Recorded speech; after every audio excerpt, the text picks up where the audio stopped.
Welcome to Nature and Science in the Classroom. I'm Program Quality Assessor Tracy Walter, and I will be with you here today talking with you about nature and science in the classroom.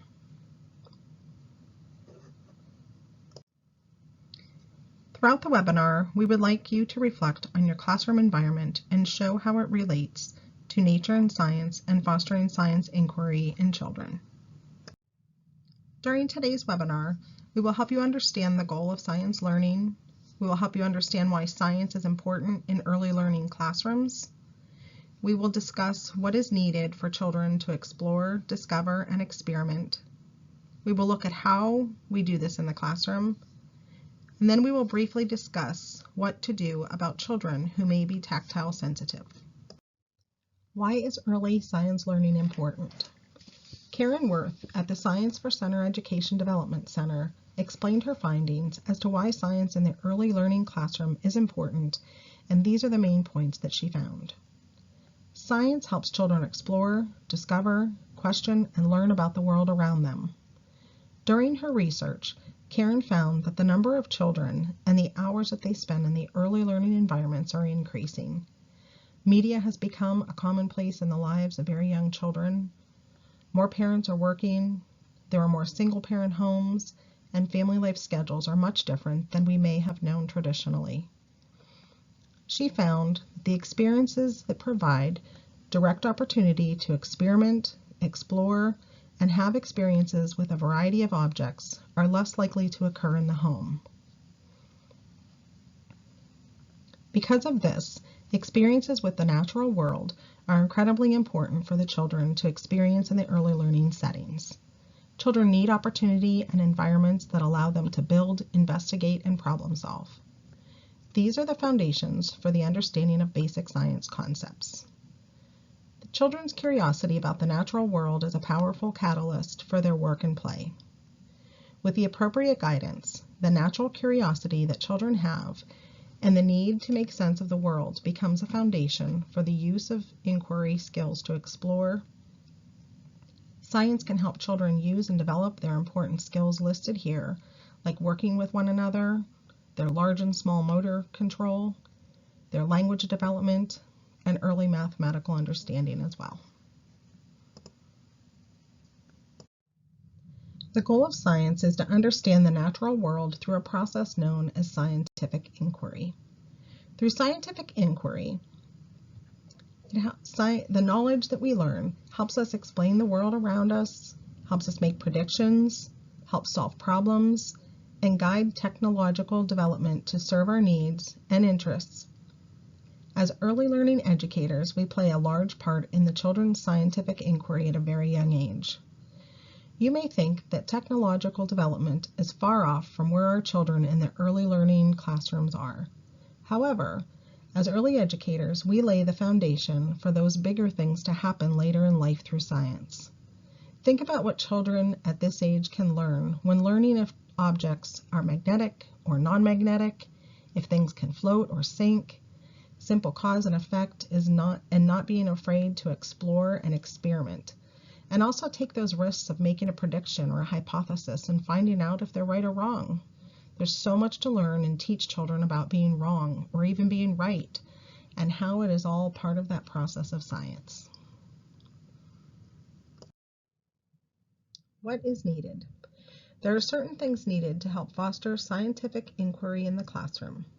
If you are a provider who uses the environment rating scales in your classrooms for the internal assessment, the findings we are talking about go hand in hand with the expectations of the scales. To help with the discovering, experimenting, and exploring through science play, there are three main things that are needed: materials, space, and time. Materials are needed for children to explore, ask questions, experiment, and learn about the world around them. Space is needed for all the good things to happen with the materials. The children need to be able to move around and play freely. The time. Children naturally are inquisitive, and you can't rush this. As educators, we need to be sure we allow enough time for the children to be those little scientists that they naturally are. Exploring, questioning, experimenting, and recording the things take time. Are you allowing enough time for the great natural learning to occur in your classroom? How much time are you allowing in your classroom for science exploration? And how much time do you spend outside with magnifying glasses, containers to collect objects, and specimens? So think about your classroom right now, and in your head, or just even jot down on a piece of paper maybe the answer to some of those questions so you can look at them later as well. Now let's look at the materials. Important things to include as materials in your science interest area are living things that children can explore closely and care for, natural objects, factual books, nature and science tools, and sand or water with toys. Now think about your classroom. Do you have nature and science materials and some from each of the 5 categories that are listed here? Are those materials accessible and in a clearly defined nature science interest area? Is that center available to children at least 1 hour throughout the day? Having living things in the classroom that children are actively engaged in, taking care of, and being able to watch and observe is important to include in your classroom. Think about the tools that you have available to the children to observe the living things. Do you have magnifying glasses or microscopes for them to observe? Be sure that if you have magnifying glasses available, that the children have different objects that they can use to observe under those magnifying glasses. What good would the tools be without the objects to be able to observe, and vice versa? If you have magnets, be sure that the magnets also have those non-magnetic and magnetic objects for children to experiment with to see what is actually magnetic or not. As we talk about the materials in the classroom, I wanted to just provide with you some examples of materials for each of the 5 categories we just discussed. On the slide in the next one, you will see examples of materials that you could have in your science area. As you look at the list on this slide and again the next one, just think about which ones you currently have in your classroom, or maybe some things that you could add to the classroom for the children. Other things that you could add to the classroom under living things could be things such as a window bird feeder, maybe a worm farm. Under the natural objects, how about some seashells or some wooden items? And in the tools, we mentioned the magnifying glasses before. Other things like matching texture books would be helpful. Prisms, sensory bottles are a great thing children love to use.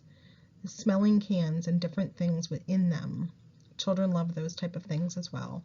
Tornado tubes, rain gauge to help record the rainfall. Under the sand and water area, do you have things like scoops or shovels and sifters, maybe some spray bottles, turkey baster? Children love using that as well. And maybe just some unbreakable containers like plastic bowls. Also, when you think about using sand and water, one thing that I'd like to point out is just make sure that they can pour and scoop with the items that they have in there. It's extremely important for them to be able to use those in that manner.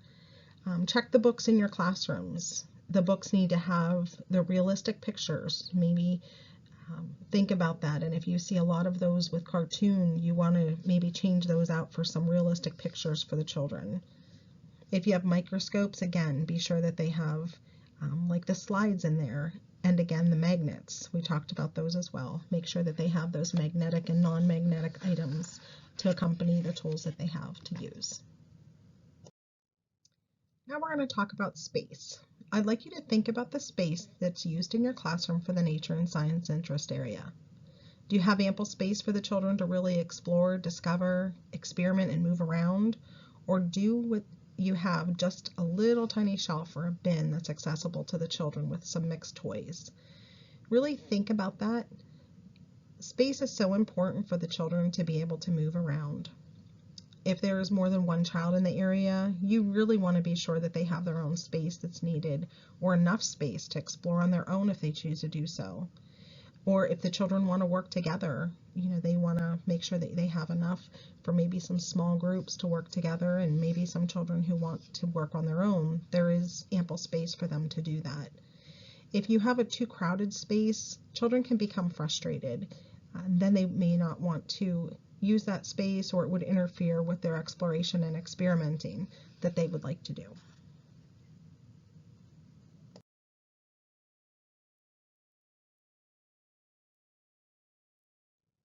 You may be wondering, how do you put this all together in your classroom? The first thing to do is to be intentional. Think about what opportunities you want to provide for the children in the interest area. Is there a main focus for the interest area, like exploring bugs or plants? What are some other things that you can put into the science area to ensure that they're being intentional? Part of being intentional is changing the interest center often enough to keep the children interested and engaged. Keeping things fresh and new for a different discovery and play will help children stay engaged and interested and allow for that science learning. Be sure to have materials that are needed. Do you have the materials from each of the 5 categories that we discussed earlier? The living things, the natural objects, the factual books with the real pictures? Do you have nature and science tools? And do you have sand or water toys? Providing ample space. Do you have the ample space for the children to move around? Do you need to make some changes and maybe move your classroom around? Are there modifications that you'll need in order to make that happen? And finally, time. Do you allow for enough time for the science inquiry for children? Do you allow for them to have the access to the center for at least 1 hour a day? So think about your schedule. Maybe you need to make some adjustments. If you do, how are you going to make that happen? Those are just some great ideas and some things to think about to help you pull this together in your classroom. Now that we've thought about the environment for our children, our schedule, the materials that we have for them to use, let's think about the children themselves. Some of you may have children in your classroom with tactile sensitivity.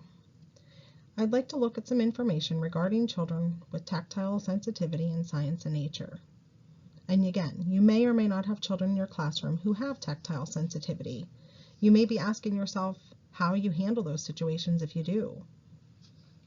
I would like to share some information ideas to hopefully help you know how to engage with children with tactile sensitivity more in your science interest area and nature, inside and outside the classroom. A publication by NACI gave some great ideas to help children with tactile sensitivity be more engaged with science areas. Children with sensitivities may be hesitant to stay completely away from the science area because of their sensitivities they have. It's important to take these into consideration when setting up and changing your science area. In the next couple slides, we'll look at some ideas for these children. Some suggestions that were made were things such as place natural items in the classroom for a longer period of time. You may need to place materials in your classroom or interest area for longer than normal for these children. Allow the children with tactile sensitivities to do maybe some walk-bys in the classroom. This allows the children to see what is there and what's available, but it won't force the children to interact with the materials. By leaving the materials in the room for extended periods of time, it will allow the children to get used to them and then touch them when they are comfortable to do so. Don't be discouraged if children don't want to touch them, even after a long period of time in the classroom. Every child will have their own comfort level to do this. Use positive modeling and language in natural items in the classroom is a good way to provide a verbal description for the children. You can say things like, "Oh, I thought that was going to be hard, but it's not. It's actually soft to touch." Things like that may help children get engaged more. It may pique their curiosity a little bit, and it may help them realize that it may not be so bad to touch things. Introduce one texture at a time may be helpful as to not overwhelm the children with tactile sensitivities. Take that extra time to introduce items, and that may be needed for some of those children.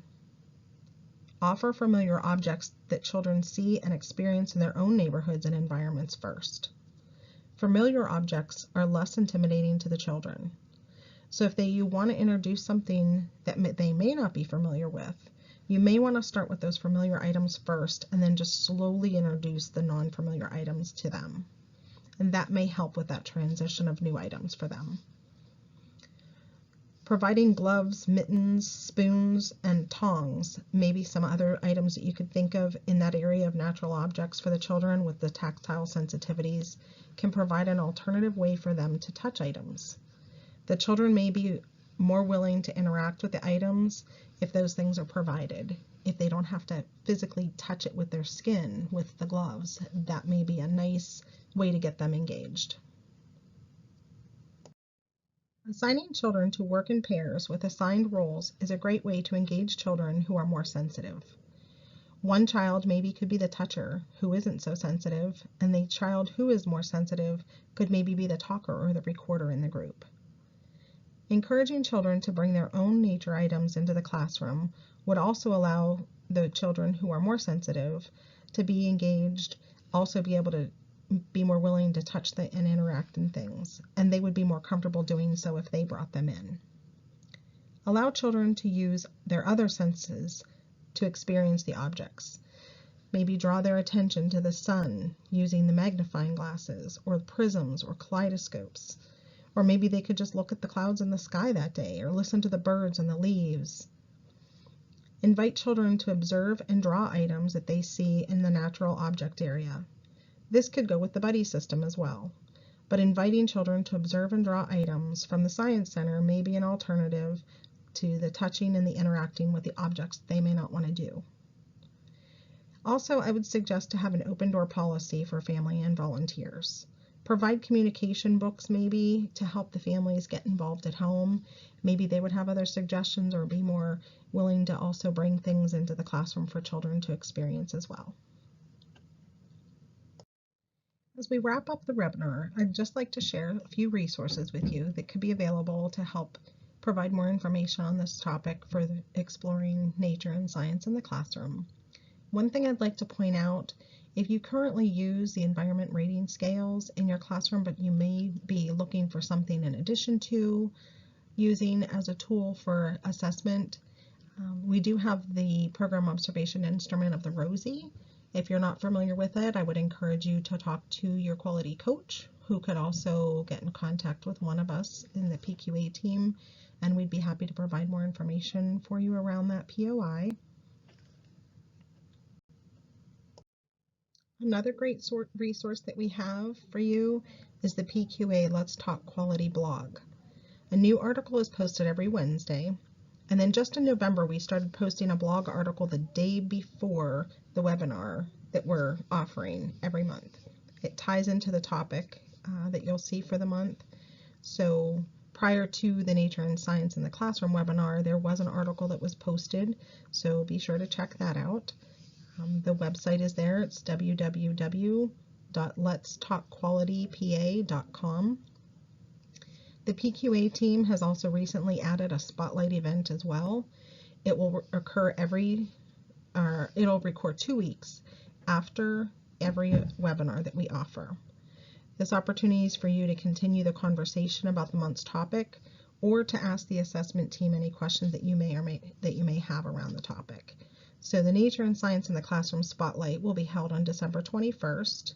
We'll have 2 sessions, so you may choose one of them. One will be at 6 o'clock or 1 o'clock in the afternoon. One will be at 6 o'clock in the afternoon. And there is a flyer out with the registration links as well. So if you need that information, again, I encourage you to talk to your quality coach, and they can provide that for you. The registration links for the Spotlight series for the Nature and Science in the Classroom are listed here. Again, that flyer that the quality coach can give you would also have the links on there as well. I just want to thank you for listening to the webinar today, and we really hope that you join us for our upcoming webinars that we have every month and the Spotlight series. Thank you.